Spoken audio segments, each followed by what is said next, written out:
Welcome to your first mini Ayurvedic course. This is a 4-part series. Each video will be 15 minutes and we'll have a specific topic, and then you can also have some takeaways from each mini lecture. So you'll go home, listen and observe and really absorb this knowledge, this wisdom of Ayurveda, and then integrate it into your life as best way as possible. And really, Ayurveda is becoming a better witness of what's going on inside of us and outside of us. And that is why we practice Ayurveda. So today we're going to start with a chant. So bring your hands to heart center. Close the eyes and take a deep couple of breaths through the nose, out through the nose.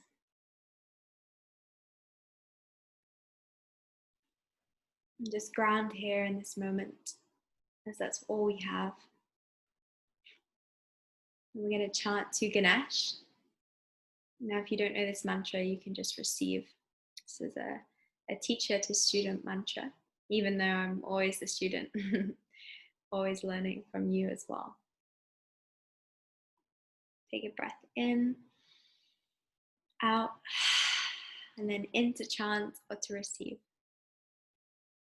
Ganesha Grahanakshatra Yogini Rashi Rupanim Devin Mantra Mayanami Matrikam Pita Rupanim.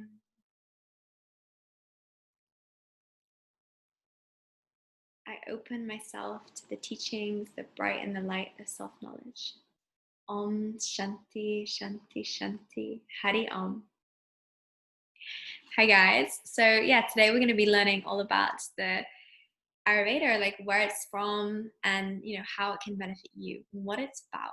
So this is a 50-minute lecture. So get a pen and a paper, immerse yourself, turn off all your phones, any distractions that are going to pull your attention, and really remember, when we're learning Ayurveda, it's actually remembering Ayurveda, because we've known it all along, but we've just lost touch with that connection to ourselves.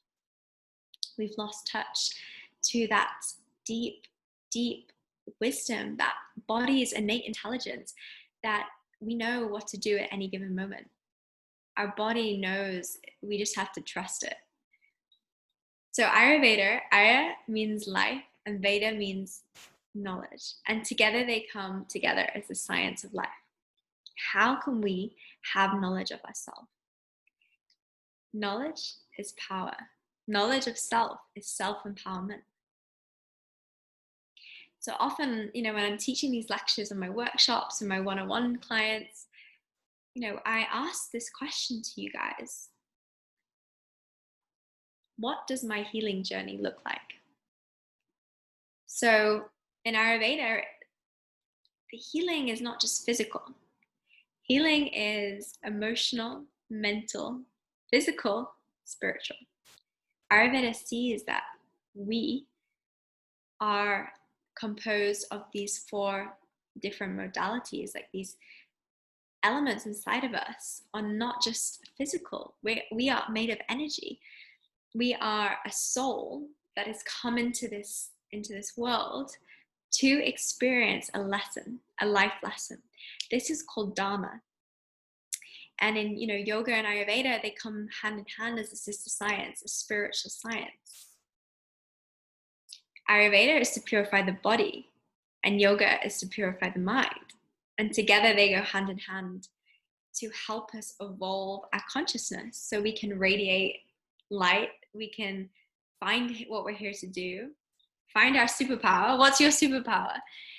Find that superpower within us and really show up as our most authentic selves.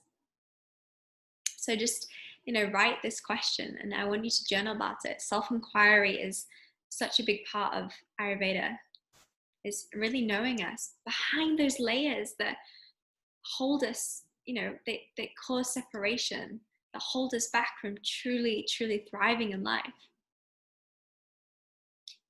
So what does my healing journey look like? I mean, my healing journey is forever ending, is never ending. it's constantly refining those shadow or egoic aspects of myself that cause separation, that cause disharmony in my body. When I'm having an argument with my boyfriend, or I'm eating things that are not in alignment with my prakriti. Prakriti is true nature. And we'll get to this further, maybe the next session is our doshas. But prakriti is our true nature. That's what we are made up of. That is our innate intelligence. That is the specific elements inside of our body that are needed for us in order to live our dharma, live our purpose. And one of my teachers says, first, find what your duty or purpose is in life. Second, learn to love it. So why do we practice yoga and Ayurveda? Well, of course, it's really hard to evolve or to become a best version if we're constipated.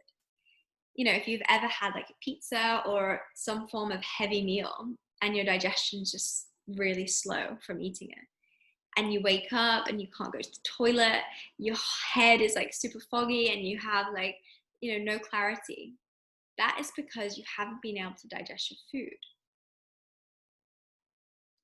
Often or not, if we can't digest our food, we can't digest our life experiences. So that means we're going to keep repeating the same things over and over again, like eating the wrong foods, like going out with the wrong people, bumping into the same issues and challenges in life, whether they be health issues, work issues, relationship issues. Until one day we get this big smack in the face. Maybe it's a really bad health issue. Maybe it's a heartbreak or a loss of a loved one.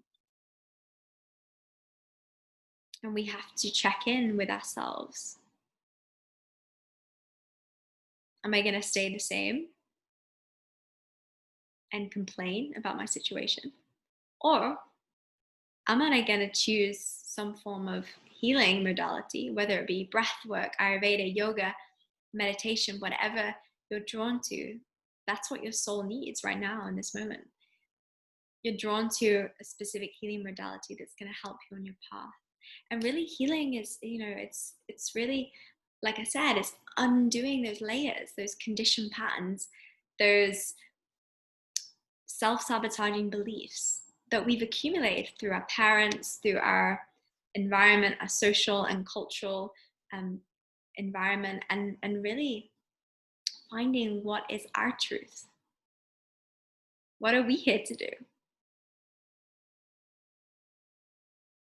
And once we can fine-tune that those parts of our personality, we shift from the mind being busy in separation, in ego, in selfishness.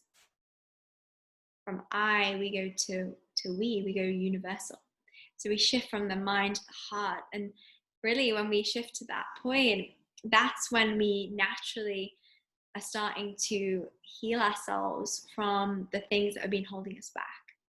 And that's when we come to share it with other people, because we know how powerful these practices are, because they've helped us in our own discomfort. And we naturally have this motivation to share it with other people. So really, that is Ayurveda, and that's why I'm here, is from my own healing journey, which is, like I said, never ending. As we evolve and as we understand things more, we can share more.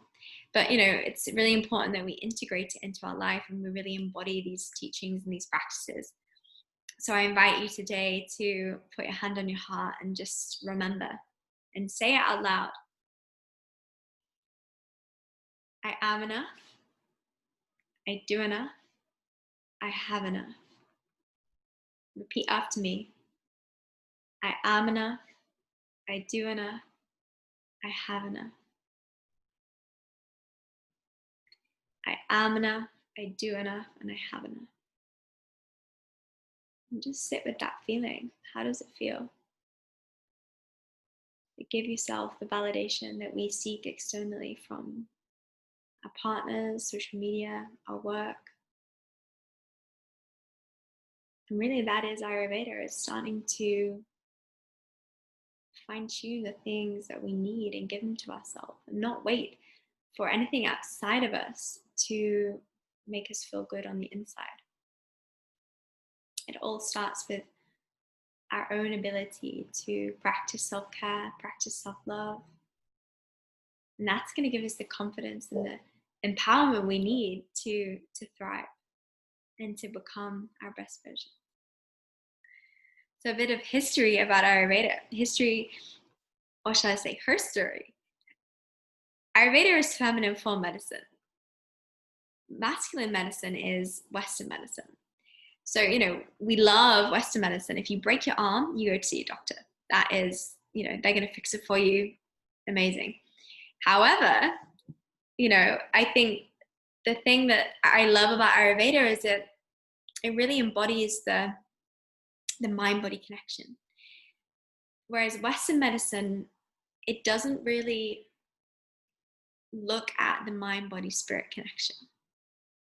In yoga and Ayurveda, we see that health issues can be a reason for it because of our karma in this lifetime, or even our life experience in this lifetime. We need to go through a bit of suffering to understand what we're here to do.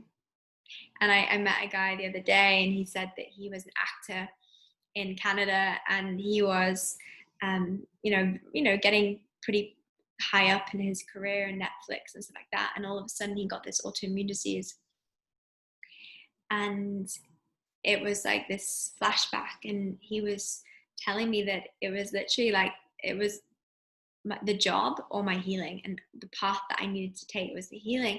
But my ego, my identity was so attached to the job that wasn't fulfilling me deep down. It was externally, yes, money, fame, women, but internally, my soul, my dharma, it wanted me to do something else. And even when he started to try and heal his autoimmune disease, he kept getting auditions with people with back pain and chronic illnesses that he was experiencing. He was experiencing the exact same thing. And he was like, this is like a sign. It's like, are you going to carry on this path that's not serving your health and your growth and your evolution? And he made that decision to stop his career.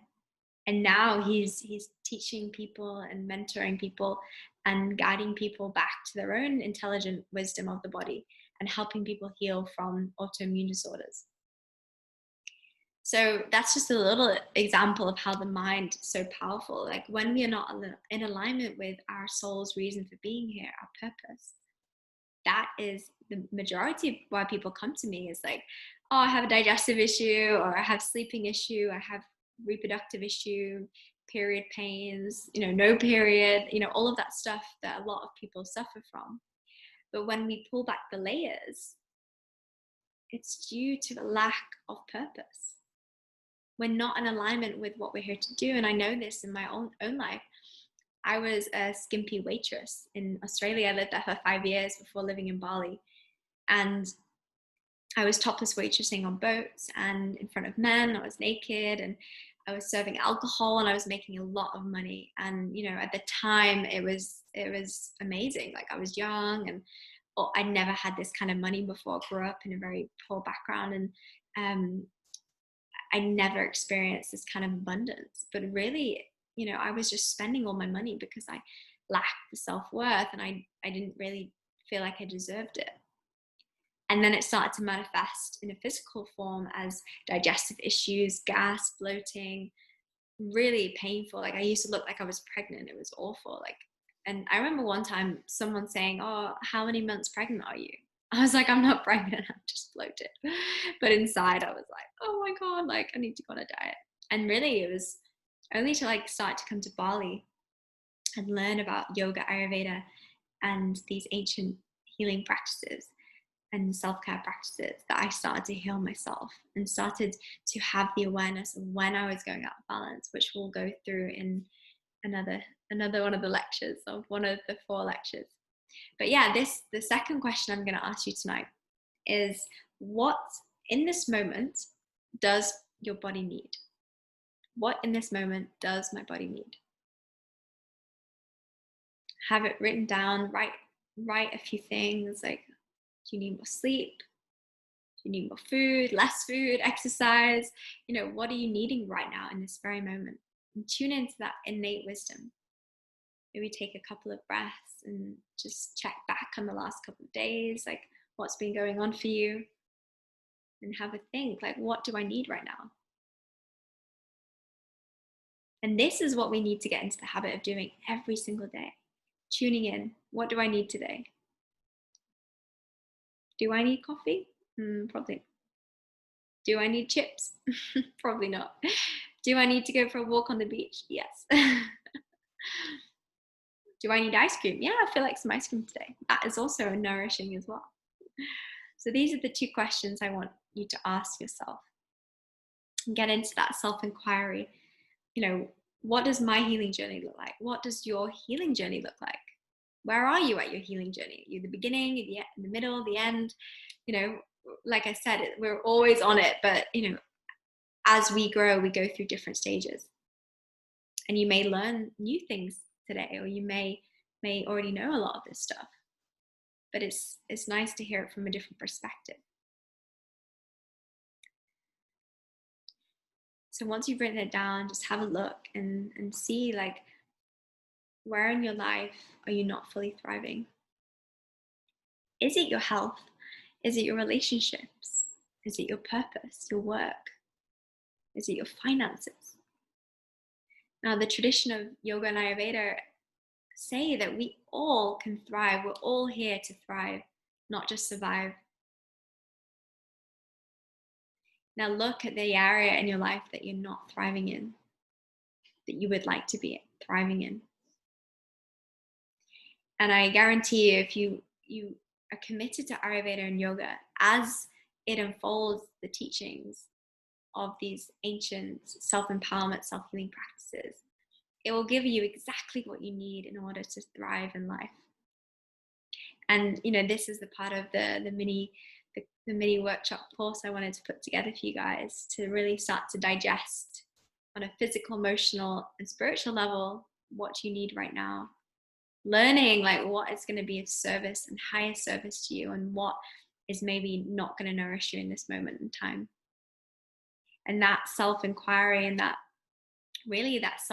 radical self-honesty is going to help you become a more radiant individual, so you can really thrive in all areas of life. So the next session will be going over how to notice when you're out of balance, the signs to notice that you're out of balance, and what the 3 doshas are. So I look forward to seeing you next time. Hari Om. Bye.